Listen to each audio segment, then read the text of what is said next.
Aloha, my name is Mark Titus. And I am Tate Frazier. We are Titus and Tate. We are taking Asheville. This is Titus and Tate Take Asheville. We are brought to you by Harris Cherokee Casino. Thank you so much, Harris. We just witnessed the first day of the Maui Invitational here in Asheville. I would say, Tate, one pretty good game. Three... Pretty solid games, right? We enjoyed listen, them. It's been a long time since we've seen college basketball live in person. We are not going to complain about the later three games, but there was certainly one game that stood out above the rest today. We'll just work our way through the order of the games that we played let's go today. linear. That's what we'll start with the best game, which Yeah. ended up being Texas. Texas beats Davidson by 2.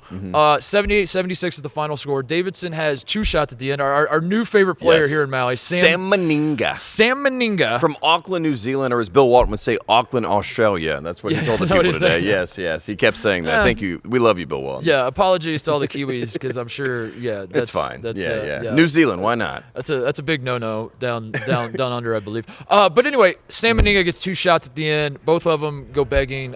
Texas hangs on to win.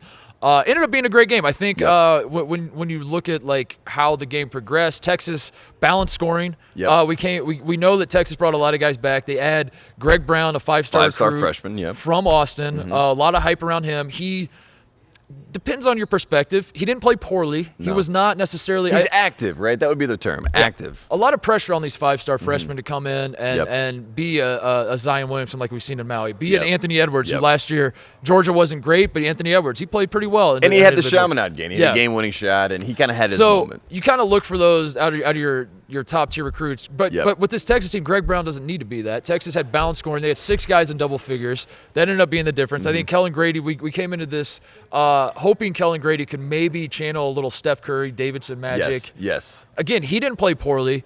He was 5 for 10 from the field. But as I said, if you're going to be Steph Curry, you got to get up like 25 shots. Yeah, Kellen Grady is the guy that when he came into school, he wore 31. He said Steph Curry was his hero. This was his senior year. This was supposed to be, I said this is maybe a Maui Bump potential moment. Yeah. He had potentially the shot at the end of the game, but he only took 1 3, which is not Steph Curry. 0 for 1 from we wanted him to shoot more. And then Meninga, our guy Meninga, said, you know what, I'm just going to take this shot. He wanted the foul at the end of the game. Does not get the call. Bob McKillop a little upset. But like you said, Texas sneaks away and gets a win. Yeah, Davidson in general, 5 for 19 from the 3-point line. Not great. Not Steph Curry. It's not bad. Again, it's not bad. It's just like when you're envisioning how Davidson goes on a run in this event, 5 for 19 is not going to get not it done. Going to do it. It's not going to do Especially it. Against a team like Texas. Texas hangs on. Shaka Smart has hair. I think that's like honestly the story of the tournament so far. The Shaka Smart hair. And like Bob McKillop and Shaka Smart were both playing defense like harder than their team, and they were like trying to compete against each other, which I found fascinating. That was great too. So Texas advances. They play the winner of Indiana Providence, which is our second game of the day,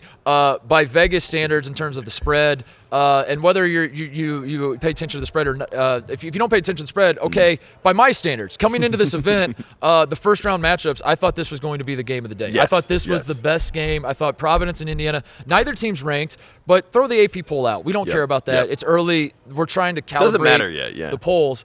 We both thought Providence and Indiana had pretty good teams coming in.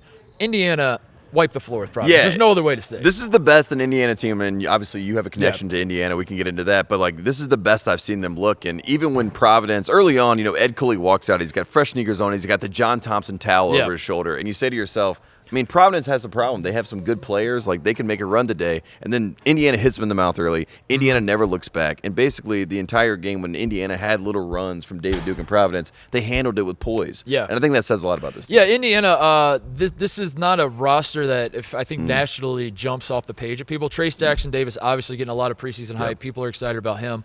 But I'm not sure a lot of the other guys are well-known nationally. Race Thompson, though, today made himself known. Showed up.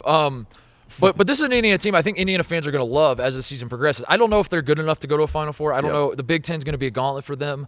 But they play hard. They play well together. They show signs of life that Indiana has not shown in recent years.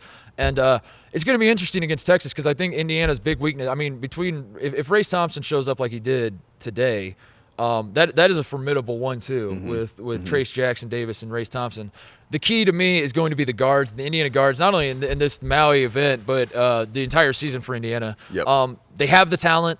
But can they make consistently outside shots? Can they take care of the ball? Can they play defense? These are questions that are going to. Durham had a great game today. Finney had some moments as well. And then you mentioned the young guys, like the freshmen here. You told me this. They're all from Indiana. Yep. They all love Indiana basketball. And like, in case you forgot, we have no fans here, Mark Titus. We are 2 of 210 people. So your bench really matters. And the fact that the young guys love their team, they love Indiana basketball. There's energy over there. There is a pride to the Indiana team that I've closely followed Indiana for a while. And, Trey Galloway. Let's just face it. I mean, they've had talent come through Bloomington, but there hasn't been like the pride. There hasn't been the pride of the name on the front of the jersey. They don't have names on the back, Tate. In Indiana, it's all about the name. We were on the front. joking that Trey Galloway would rip the end off Indiana off his chest if he made a bad mistake. Yes. Yeah, he had too many. If he had too many turnovers, he was going to feel. It's like, this is not Indiana basketball. It's going to be interesting. Indiana, Texas, I think is definitely has my attention tomorrow. Just how that Texas has Jericho Sims, Greg Brown. Greg Brown's going to be a big factor in this game because he is going to have to guard one of the big guys for Indiana. Yep. But then he also has the ability to step out and draw out the Indiana big guy. That sort of matchup is going to be fascinating to watch. So I'm excited to see that tomorrow. Moving on to your North Carolina Tar Heels. Yes. Against UNLV. This was our third game of the night.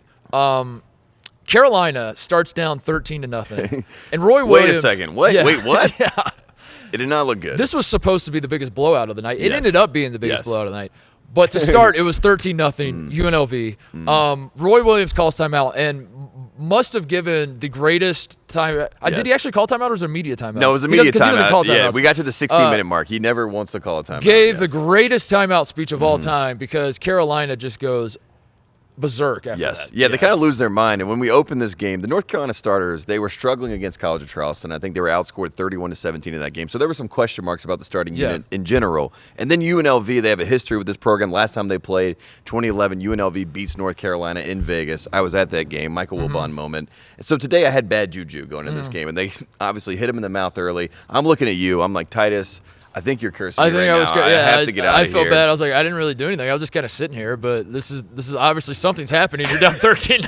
Something's happening. Bad juju in the air, but luckily North Carolina, they have R.J. Davis, who's a freshman. He's the backup point guard technically because Anthony Harris is out. He steps up, hits some big threes, gets them going a little bit. Andrew Platek had some nice moments early in this game to keep Carolina kind of in the game early on. And then, like you said, the younger guys like Walker Kessler, 5-star freshman for North Carolina, comes in, kind of dominates, gets some headlines, gets some heads turning, and North Carolina runs away with it. And now the question is, what North Carolina team is going to show up? The team that goes on the 45-12 run or the team that's down 13-0? I think what happened is North Carolina, the game tipped off at 7 p.m. Eastern. I think North Carolina thought it tipped off at 7:15. Yes. I think that's what happened. We thought it was 7:30, so they were they were just like 15 minutes late, and they're like, oh, it started? We weren't warming up? All right, I guess we'll start playing now. So the Tar Heels will now advance tomorrow to play the Stanford Cardinal, who kind of had a whole-hum game against Alabama. That was supposed to be the second best game, if you will, in terms of just intrigue, what was going what we expected to happen. Alabama has some interesting things going on. That program's got a little resurgence coming.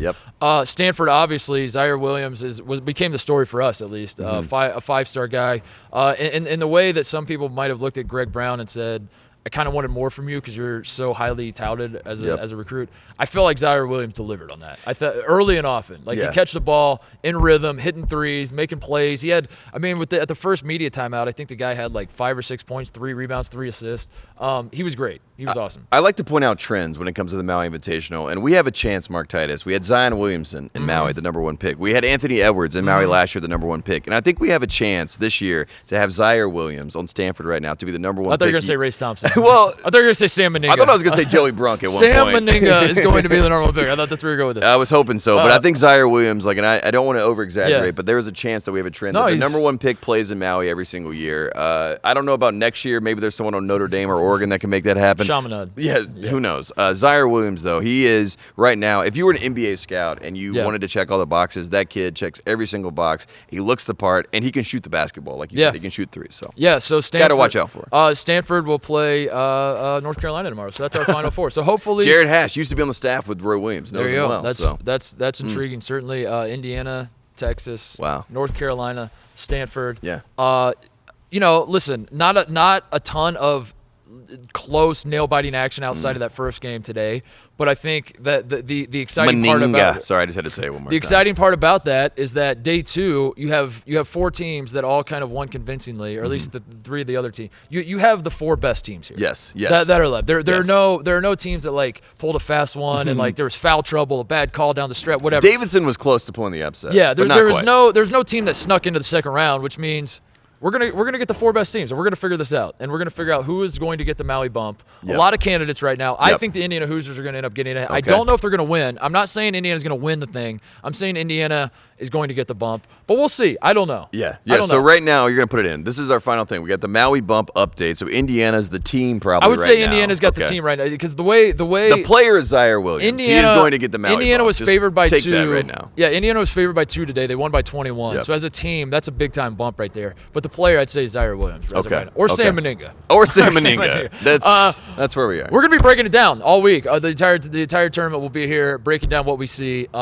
Thank you for watching. This is just only day 1. This is folks. day 1. 2 more days. The Maui Invitational keeps rolling. This will, no matter where you play it, you can play it in Maui, you can play it in Asheville, you can play it on Mars. It will always be the premier early season college basketball event, and this year is going to be no different. We're excited to see what happens next.